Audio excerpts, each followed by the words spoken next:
જીવન માત્ર કર્મનો ખેલ. કર્મના સિદ્ધાંતની બીજી વિશિષ્ટતા એ છે કે આ સિદ્ધાંત વ્યક્તિગત નથી પણ સમૂહગત છે. પ્રત્યેક વ્યક્તિના પારબંધની અસર તેને પોતાનો જ થાય છે, પણ સાથે સાથે તેના સંબંધિત વ્યક્તિઓને પણ થાય છે. દાખલા તરીકે, એક વ્યક્તિ તેના પૂર્વના કર્મ ફળરૂપે માળ ઉપરથી પડી જાય છે. તેના પગ ભાંગી જાય છે તો તે વ્યક્તિની પત્ની, છોકરાઓ કે મા બાપે તેની સેવા કરવી પડે, ઉજાગરા કરવા પડે. આમ તેઓ પણ દુઃખી થાય. ધારો કે એક વ્યક્તિનું ઘર આકસ્મિકથી સળગી ગયું. આગ જલ્દી કાબૂમાં ન આવતા આજુબાજુના ઘરો પણ સળગી ઉઠે છે. આમ એક કુટુંબ સાથે બીજા કુટુંબોએ પણ પરેશાન થવું પડે છે. આમ કર્મના સિદ્ધાંતનો અસરો સમૂહગત હોય છે. હવે આ કર્મ ફળદાતા કોણ છે તે સમજી લઈએ. પરમાત્માનું નિર્ગુણ સ્વરૂપ છે. તે સઘળા સિદ્ધાંતો, સઘળા તત્વજ્ઞાનથી પર છે. આ પરમ તત્વને જ્યારે એકમાંથી અનેક થવાની ઈચ્છા થાય છે ત્યારે તે તેની માયાને, પ્રકૃતિનો સહારો લે છે અને બ્રહ્માંડની રચના કરે છે. પરમ તત્વ અને માયાના સંયોગને પરિણામે ઈશ્વર સગુણ બ્રહ્મ તત્વ પ્રગટ થાય છે. આ ઈશ્વર કર્મ ફળદાતા ગણાય છે. અહીં ઈશ્વર વ્યક્તિના શુભાશુભ કર્મો મુજબ ફળ આપવામાં નિમિત્ત જ થાય. કર્મના કાયદા તે પોતાની સત્તા વાપરતો નથી. કર્મફળ પાકવામાં કર્મ ઉપાદાન કારણરૂપ છે અને ઈશ્વર નિમિત્ત કારણરૂપ છે. પંડિત સુખદેવીએ આપેલી કર્મની સિદ્ધાંતની તલસ્પર્શી સમજથી રાજા પ્રજા ખુશ થઈ ગયા. રાજાએ તેમને ઉત્તર વસ્ત્રો, આભૂષણોથી સત્કાર્યા. સભા વિસર્જનના સમય થઈ ગયો હોવાથી સભા મુલતવી રહી. સભા પૂર્ણ થયા પછી પણ પંડિતજીએ આપેલી કર્મના કાયદાની સમજણને રાજા વાગોળતા રહ્યા. પરિણામે તેમને કેટલાક નવા પ્રશ્નો ઉત્પન્ન થયા, જે બીજા દિવસની સભામાં પૂછવાનું નક્કી કરી રાજાએ નિશ્ચય બન્યા. બીજા દિવસે ફરી સભારંભ થતાં રાજાએ બધા વિદ્વાનોને સ્વાગત કરી પ્રશ્નોત્તરી આગળ ચલાવી. રાજાએ પ્રશ્ન કર્યો, જો પારબંધમાં લખાયેલું હોય તે મુજબ જ બધું બનતું હોય તો પુરુષાર્થનું મહત્વ શું? યુદ્ધ સમયે હું એવું માની લઉં કે મારા નસીબમાં હાર કે જીત જે લખાયેલી હશે તે જ થશે. પછી શા માટે મારી જાતને જોખમમાં મૂકવી? શું હું આવું વિચારું તે યોગ્ય છે? પ્રશ્ન સાંભળી પંડિત સુખદેવજી ઊભા થવા જતા હતા, પરંતુ રાજાએ બાણાસુરે નમ્રતાપૂર્વક ના પાડતા જણાવ્યું કે બીજા વિદ્વાનોના જ્ઞાનનો લાભ પ્રજાને મળે તે માટે બીજા કોઈ વિદ્વાન જવાબ આપે. આ સાંભળી પંડિત જ્ઞાનદેવજી ઊભા થઈ રાજાને નમસ્કાર કરી પ્રત્યુત્તર આપવા માંડ્યો. મહારાજ, પ્રથમ પુરુષાર્થ શું તે આપણે સમજીએ. પુરુષાર્થ એટલે પ્રયત્ન વિશે. કોઈ પણ વસ્તુની પ્રાપ્તિ માટે જ્યારે વિશેષ પ્રયત્ન કરવામાં આવે ત્યારે તે પુરુષાર્થ બની જાય છે. આવા પુરુષાર્થ 4 ક્ષેત્રમાં થઈ શકે તેવું આપણા શાસ્ત્રએ નિરૂપ્યું છે. ધર્મ, અર્થ, કામ, મોક્ષ આ 4 ક્ષેત્રોના ફળની પ્રાપ્તિ માટે મનુષ્ય પુરુષાર્થ કરવો પડે છે. કારણ કે પુરુષાર્થ વિના પારબંધ ફળદાયી બનતું નથી. આથી જ શાસ્ત્રમાં કહ્યું છે, ઉદ્યોગ કરવાથી કાર્યો સિદ્ધ થાય છે, મનોરથી નહીં. સૂતેલા સિંહના મુખમાં મુરઘો આવી પ્રવેશ કરતા નથી. સિંહ શિકાર માટે પ્રયત્ન કરશે તો જ તેનું પેટ ભરાશે. શિકાર સામે ચાલીને તેની પાસે આવવાનું નથી. તે રીતે મનુષ્ય પુરુષાર્થ કરશે તો જ તે ફળ પ્રાપ્ત કરી શકશે. પુરુષાર્થ વિના સિદ્ધિ નથી જ. માત્ર નસીબ પર મદાર રાખીને બેસનારની હાલત કેવી થાય છે? જે માણસ પુરુષાર્થ છોડીને દેવ નસીબ પર જ અવલંબન રાખે છે તેની દશા મહેલના દ્વાર પર રાખેલા પથ્થરના સિંહ જેવી થાય છે, જેને માથે કાગડો બેસે છે. પારબંધ એટલે શું? પૂર્વ કરેલા પુરુષાર્થ કર્મ જ વખત જતાં પારબંધ બનીને આવે છે. આજે આપણે જે વસ્તુઓ ભોગવી રહ્યા છીએ તે માટે ક્યારે તો આપણે પુરુષાર્થ કર્યો હશે જ, એટલે હવે પછીના પારબંધ માટે આપણે ફરી પુરુષાર્થ કરવો પડશે. બેંકમાં થોડા નાણાં જમા કરાવીએ, પછી થોડા પૈસા ઉપાડી વાપરી નાખીએ તો વખત જતાં ખાતામાં એકેય પૈસો ન રહે. જેઓ અત્યારે બેઠા બેઠા પારબંધ ભોગવી રહ્યા છે પણ નવો પુરુષાર્થ આદરતા નથી, તેમને વખત જતાં ભૂખ્યા ટળવળવું પડશે. માનો કે કોઈ વ્યક્તિના પારબંધમાં ગરીબી લખાયેલી છે, પણ એ સ્વીકારી બેસી રહેવાથી ગરીબી ટળવાની નથી. એ પુરુષાર્થ કરવામાં આવશે તો તે પુરુષાર્થ ફરી પારબંધ બનીને આવશે અને ગરીબી ટળશે. પણ જેઓ પારબંધ પર આધાર રાખી બેસી રહે છે તેઓ શું મેળવી શકે? શાસ્ત્રમાં કહ્યું છે, જીવ જ્યારે નીચે બેસે છે ત્યારે તેનું ભાગ્ય નીચે બેસે છે, જ્યારે ઊભો રહે છે ત્યારે તેનું ભાગ્ય પણ ઊભું રહે છે. જીવ જ્યારે સૂઈ જાય છે ત્યારે તેનું ભાગ્ય પણ સૂઈ જાય છે, અને જીવ જ્યારે ફરે છે ત્યારે તેનું ભાગ્ય પણ ફરે છે. એવું કહેવાય છે કે તમારું ભાવિ તમારા હાથમાં છે, ગ્રહ તમારા નહીં. આ વાત પુરુષાર્થ કરવાનું મહત્ત્વ સમજાવે છે. પુરુષાર્થ કરવાથી ભાવિ પણ બદલાઈ જાય છે. હમણાં જે પારબંધમાં નથી તે પુરુષાર્થના બળે સામે આવીને મળે છે. પુરુષાર્થમાં જેટલી તીવ્રતા તેટલું પારબંધ જલ્દી નજીક આવે છે. યોગ વશિષ્ઠમાં કહ્યું છે, તારા જ પોતાના પરમ પૌરુષ પર નિર્ભર રહી દાંત ભીસીને શુભ વડે અશુભનો સામનો કર અને પારબંધ પર વિજય મેળવ. રાજા પરીક્ષિતના પારબંધમાં 7 દિવસ પછી મૃત્યુ નિર્મિત થયું હતું, પણ તે મોક્ષરૂપ પ્રબળ પુરુષાર્થ તેણે આરભ્યું અને 7 જ દિવસમાં તે મોક્ષ પામ્યો. જો તેણે હરિભક્તનો પુરુષાર્થ ન કર્યો હોત તો કમો તે દુઃખી થઈને મૃત્યુ પામત. ઉદ્યમી પુરુષ રેતીમાંથી તેલ કાઢી શકે. એક સુભાષિતમાં કહ્યું છે, નસીબમાં હશે તે થશે એમ વિચારીને માણસે પોતાના ઉદ્યમ છોડવો જોઈએ નહીં. જો માણસ ઉદ્યમ ન કરે તો તલમાંથી તેલ સી રીતે મેળવી શકે? પુરુષાર્થનો મહિમા સમજાવતું ભગવાન બુદ્ધ અને ખિસકોલીનું દ્રષ્ટાંત કહું છું, તે સાંભળો. ભગવાને બુદ્ધે ઘણા વર્ષો પ્રયત્ન કઠોર યોગા સાધના કરી, କିନ୍ତୁ તેનું પરિણામ યોગશાસ્ત્રમાં દર્શાવ્યા મુજબ ના આવ્યું. તેમના મનને નિષ્ફળતા ઘોર અંધકાર ઘેરી વળ્યો. તેમની શ્રદ્ધા વિચલિત થઈ ગઈ, ઉત્સાહ શમી ગયો અને જીવન સંપૂર્ણ નીરસ બની ગયું. તેઓ પશ્ચાતાપ, અરે રે, મેં રાજવૈભવનો પરિત્યાગ કરીને સંન્યાસ ગ્રહણ કરવામાં ખરેખર મૂર્ખતા જ કરી છે. તેમની આ અવસ્થા સતત 3-4 દિવસ રહી. અંતે તેમણે નિશ્ચય કર્યો કે સંન્યાસનો પરિત્યાગ કરી પોતાની નગરી કલ્પી વસ્તુમાં જવું અને ત્યાં જઈને જનસેવા કરવી. તેઓ બીજા દિવસે પ્રાતકાલે નિત્ય નિયમ કરતાં મોડા જાગ્યા. તેમણે યોગ સાધના ન કરી અને સામાન્ય કર્મોથી પરવારી કપિલવસ્તુ નગરીની દિશામાં પ્રયાણ કર્યું. 12 વાગે એક ગામ આવ્યું. ભિક્ષા માંગી લાવ્યા ગામની બહાર આવેલા એક સરોવરના કિનારે બેસીને તેઓ જમ્યા. તે પછી એક મહાવૃક્ષની છાયામાં વિશ્રાંતિ લેવા બેઠા. તેઓ નિરાશાજનક વિચારોથી અત્યંત કંટાળી ગયા હતા. ત્યાં તેમની દ્રષ્ટિ એક ખિસકોલી પર પડી. તે સરોવરના જલમાં જઈને પોતાની પૂંછડી બોળતી હતી અને તેમાં ભરાયેલા જળને થોડે દૂર જઈને ખંખેરી આવતી હતી. તેની આ ચેષ્ટાને વારંવાર અવલોક્યા પછી તેમને જિજ્ઞાસા થઈ કે તેઓ કૃત્યો કયા હેતુથી કરે છે. તેઓ ઉઠ્યા, તેની પાસે ગયા, પૂછ્યું, બહેન, તું આ કૃત્ય ક્યાં હેતુથી કરે છે? તેણે દ્રઢતાભર્યા સ્વરે ઉત્તર આપ્યો, મારે આ સરોવરના જલવિહોણ બનાવી દેવું છે.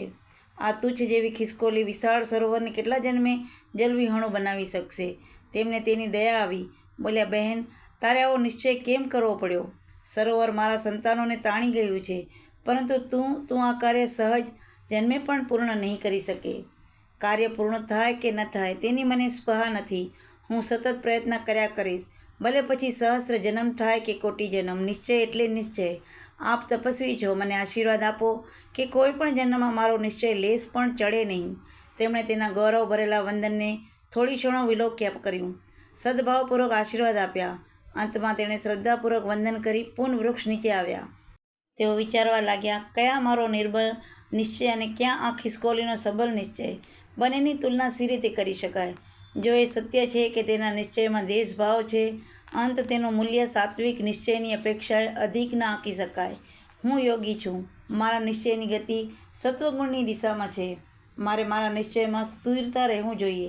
જ્યાં સુધી સાધનાની ચરમસીમા પર ન પહોંચું અને સમાધિ સિદ્ધ ન થાય ત્યાં સુધી મારે વિષય પરિસ્થિતિઓના દુનિવાર આક્રમણ શૌર્યપૂર્વક પ્રતિકાર કરવો ઘટે. આ વિચારથી તેમની ઘોર નિરાશા નષ્ટ થઈ ગઈ. તેમના મનમાં અશ્રદ્ધાએ જે માર્ગ પ્રવેશ કર્યો હતો તે જ માર્ગ તે દ્રુત ગતિથી બહાર નીકળી ગઈ અને બહાર નીકળી ગયેલી શ્રદ્ધા પુનઃ સ્મિત કરતી અંદર પ્રવેશી. થોડી ક્ષણોમાં ચાલ્યો ગયેલા ઉત્સાહ પણ પાછો આવ્યો. અંતમાં નીરસ બની ગયેલું જીવન પુનઃ સરસ બની ગયું. તેઓ ઊભા થયા અને તેમણે પુનઃ તપોભૂમિની દિશામાં દૃઢ પગલે પ્રવાસ કરવા માંડ્યો. મરવું છે યા કાર્ય સિદ્ધ કરવું છે, આ નિશ્ચય તેમના રોમે રોમમાં વ્યાપી ગયો. હકીકતમાં પારબંધ અને પુરુષાર્થના સમવાયની જરૂર છે. જેમ સ્ત્રી અને પુરુષ વિના સૃષ્ટિની વૃદ્ધિ નથી, તેમ પારબંધ અને પુરુષાર્થ વિના જીવન નૌકા સંસાર સાગરમાં આગળ વધતી નથી. પુરુષાર્થ વિના પારબંધ પાંગડું છે અને પારબંધ વિના પુરુષાર્થ આંધળો છે. એકના બળે બીજું ફળે છે. શાસ્ત્ર કહે છે, જેવી રીતે રથના બંને પૈડા વિના તે ચાલી શકતો નથી, તેવી રીતે પુરુષાર્થ વિના પારબંધ સિદ્ધ થતું નથી. આમ પારબંધ અને પુરુષાર્થના સમવાય કરવામાં આવે તો ઈચ્છિત ફળની પ્રાપ્તિ થઈ શકે છે. બીજી વાત એ છે કે પારબંધ અને પુરુષાર્થના બળે આપણે જે કાંઈ વસ્તુઓ પ્રાપ્ત થઈ શકે છે તે વસ્તુને ટકાવી રાખવા માટે પણ ફરી પુરુષાર્થ આદરવો પડશે. મહારાજ, આપને પારબંધ રૂપિયા રાજગાદી પ્રાપ્ત થઈ, પરંતુ હવે આપ રાજસત્તા બરોબર ન ચલાવો તો ગમે ત્યારે આપણા હાથમાંથી આ ગાદી સરકી જાય. પારબંધના જોરે આપના સેનાપતિની રાજદરબારમાં નોકરી તો મળી, પણ નિષ્ઠાપૂર્વક સેવા ન કરે તો નોકરી જાય પણ ખરી. પછી સેનાપતિ એવું વિચારે કે નોકરી છૂટી જવાનો પારબંધમાં લખાયેલું હશે એટલે નોકરી છૂટી ગઈ, તેમાં હું શું કરું? તો આ તેમની ગેરસમજ છે. નોકરી છૂટી જાય તેવું પારબંધ તેમણે પોતે જ ઘડ્યું, બીજા કોઈએ નહીં. હા, નિષ્ઠાપૂર્વક સેવા કર્યા છતાં પણ જો નોકરી છૂટી જાય તો તે પારબંધનું પરિણામ છે. ફરી પાછો પુરુષાર્થ કરવાથી ફરી નોકરી મળશે. એક રીતનું પારબંધ ભોગવવા બીજી રીતના પુરુષાર્થ મનુષ્ય કરવો પડે છે.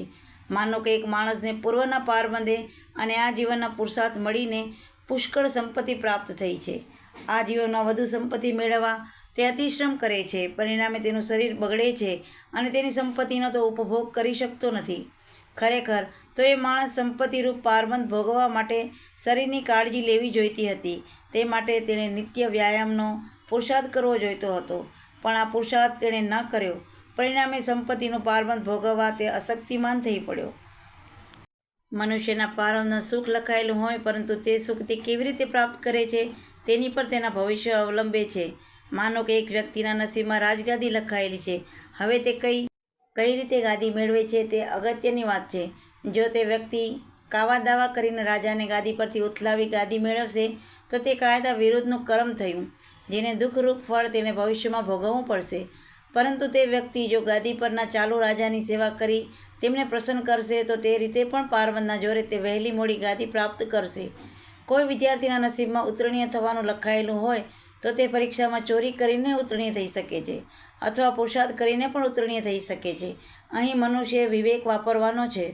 મહારાજ, ધારો કે એક યુદ્ધમાં આપની જીત થવાનું આપણા પારબંધમાં લખાયેલું છે, પણ આપ યુદ્ધ કરવા જ તૈયાર ન થાવ તો જીત કેવી રીતે થશે? વધારે નહીં તો આપે યુદ્ધ લડવાનો પુરુષાર્થ તો કરવો જ પડશે. સાથે આપનું પારબંધ તરફેણમાં હશે તો જીત થશે. માનો કે યુદ્ધમાં આપની હાર થવાનું સર્જાયેલું છે, પણ તેથી શું? આપનો ધર્મ ક્ષત્રિયનો ધર્મ પ્રજાનું રક્ષણ કરવાનો છે. આ માટે જ્યારે જરૂર હોય ત્યારે આપે યુદ્ધ કરવું જ જોઈએ. જો આપ કાયર થઈને યુદ્ધ ન લડો તો આપનો ધર્મ લાજે, અપકીર્તિ થાય અને દુશ્મનોની જીત થાય. યુદ્ધ લડવાથી આપ કર્તવ્ય પાલન કરી શકશો ને તે દ્વારા નવું પારબંધરૂપ પુણ્ય પ્રાપ્ત કરી શકશો. હાર જીત ગૌણ છે. મનુષ્ય તો નિષ્ઠાપૂર્વક પ્રાપ્ત કર્મ જ કરવું જોઈએ. એક ભક્તાત્માએ કહ્યું કે કુશળતાથી કર્મો કરવા તુષ્ટ રહેવું જે મળે ફળ દેનારો પૂરો ન્યાયી સત્યના પક્ષે સદા રહે. ગીતાજીમાં ભગવાન સુંદર વાત કહે છે, તારા કર્મનો જ અધિકાર છે, ફળમાં કદી નથી. તું કર્મ ફળના હેતુવાળો ન થા, તેમજ કર્મ ન કરવામાં તારી અશક્તિ ન થાય. રાજા પ્રશ્ન કરે છે, કેટલાક માણસો આખી જિંદગી પુરુષાર્થ કરીને કાઢે છે, છતાં તેઓ ગરીબના ગરીબ જ રહે છે, જ્યારે કેટલાક પુરુષાર્થ અલ્પમાત્ર કરે છે અને તવગર થઈ જાય છે. કેટલાક લુચ્ચા માણસો અનીતિના ધંધા કરે છે અને ધનવાન થઈ જાય છે, જ્યારે કેટલાક આખી જિંદગી નીતિપૂર્વક ગાળે છે, છતાં તે ગરીબના ગરીબ જ રહે છે. એનું કારણ શું? જ્ઞાનદેવે ઉત્તર આપ્યો, મહારાજ, આપના પ્રશ્નનો ઉત્તર મારી ઉપરોક્ત વાતમાં આવી જાય છે. તથાપિ તે અંગે સ્પષ્ટતા કરું છું. જે મનુષ્યો આજે પુરુષાર્થ કરવા છતાં નિર્ધન પ્રતીત થાય છે, તે નિર્ધનતા તેમના આજના પુરુષાર્થનું પરિણામ નથી, પરંતુ પૂર્વ તેમણે કરેલી અનીતિનું પરિણામ છે. આજે તેઓ જે પુરુષાર્થ કરી રહ્યા છે તેનું શુભ ફળ તો તેઓ ભવિષ્યમાં મેળવશે. આપણને એક વાતનું આશ્ચર્ય થતું હોય છે કે જે લોકો અનીતિપૂર્વક ધન પેદા કરે છે તેમને ત્યાં મહેલો, હાથી, ઘોડા, સેવકો વગેરે સુખ સાહેબી દેખાય છે, અને જેઓ ખૂબ મહેનત કરી પ્રામાણિક જીવન જીવવા પ્રયત્ન કરે છે તેઓ માંડ માંડ પેટ પૂરતું મેળવી શકે છે. એવું જોઈને કેટલાક ઈશ્વર પરથી શ્રદ્ધા ઉઠી જાય છે. હે રાજા, તમે આનું રહસ્ય જાણો કે જેઓ હમણાં આ સુખ ભોગવે છે તે તેમની અનીતિની કમાણીનું ફળ નથી, પરંતુ પૂર્વજન્મ કરેલા સદકર્મોનું પરિણામ છે. તેમની અનીતિનું ફળ તો તે તેમણે ભવિષ્યમાં ભોગવવાનું જ છે. તે વખતે લાખ પ્રયત્નો કરવા છતાં તેના દુઃખદાયક ફળમાંથી તેઓ છટકી નહીં શકે. જેઓ આજે નીતિપૂર્વક જીવતા હોવા છતાં દુઃખી જણાય છે તે દુઃખની કારણે તેમના પૂર્વજન્મના કર્મો જ છે. આજની નીતિનું સદફળ તો તેઓ ભવિષ્યમાં સુખરૂપે પ્રાપ્ત કરશે. આમ તેમને ભવિષ્યમાં સુખ પ્રાપ્ત કરવું છે, તેમણે આજથી જ પુણ્ય કાર્યોમાં લાગી જવું જોઈએ. એક સંતે સરસ વાત કહી છે, જો પુણ્ય આચરશો સદા તો સુખ અહીં ભોગવશો, મૃત્યુ પછી વળી મળશે મોભો સ્વર્ગમાં અલાયદો. ભગવાનને ત્યાં દેર પણ નથી અને અંધેર પણ નથી, બધું યથા સમય થતું જ છે. પુણ્ય કર્મોનો ઉદય થાય ત્યારે સુધી ધીરજપૂર્વક રાહ જોવાની અને સત્કર્મો કરતા રહેવાનું. જૂઠાઓની જાકજમાળ જોઈને સત્ય પરની શ્રદ્ધા ખોવાની જરૂર નથી. એક મસ્ત ફકીર જેવા સંત સરસ કહે છે, સાહેબ કે દરબાર મેં સચ્ચે કો શિરો પાવ, જૂઠા તમાચા ખાએગા ક્યા રંક ક્યા રાય. બીજી વાત એ કે મનુષ્યના સુખ દુઃખ જોડે જ ચાલે છે. મનુષ્ય એક વાતનું સુખ હોય તો બીજી વાતનું દુઃખ હોય છે. દુનિયામાં કોઈ વ્યક્તિ પૂર્ણ સુખી કે પૂર્ણ દુઃખી હોતું જ નથી. જો તેમ હોત તો આ દુનિયામાં પાગલખાનું અને લોકો પાગલ બની જાત. કોઈકના ઘરે બધી ભૌતિક સુખ સગવડો હોય પણ છોકરા છે એનું સુખ ન હોય તો કોઈના બેરી છોકરા નઠારા નીકળે. કોઈકનું કુટુંબ સુખ હોય પણ આર્થિક સુખ ન હોય. વ્યક્તિના પૂર્વના કર્મો અનુસાર તેને સુખ દુઃખ પ્રાપ્ત થાય છે. મનુષ્ય જે વાતનું દુઃખ હોય છે ત્યાં તેણે પુરુષાર્થનું જોર વધારે અજમાવવાનું. આમ ધર્મીને ઘેર ધાડ ને લુચ્ચાઓના ઘી કેળા દેખાવા છતાં મનુષ્ય કર્મના સિદ્ધાંતમાંથી શ્રદ્ધા હટાવવાની જરૂર નથી. ભવિષ્યમાં ધર્મીને ઘી કેળા અને લુચ્ચાઓને લપડાક પડવાની જ છે.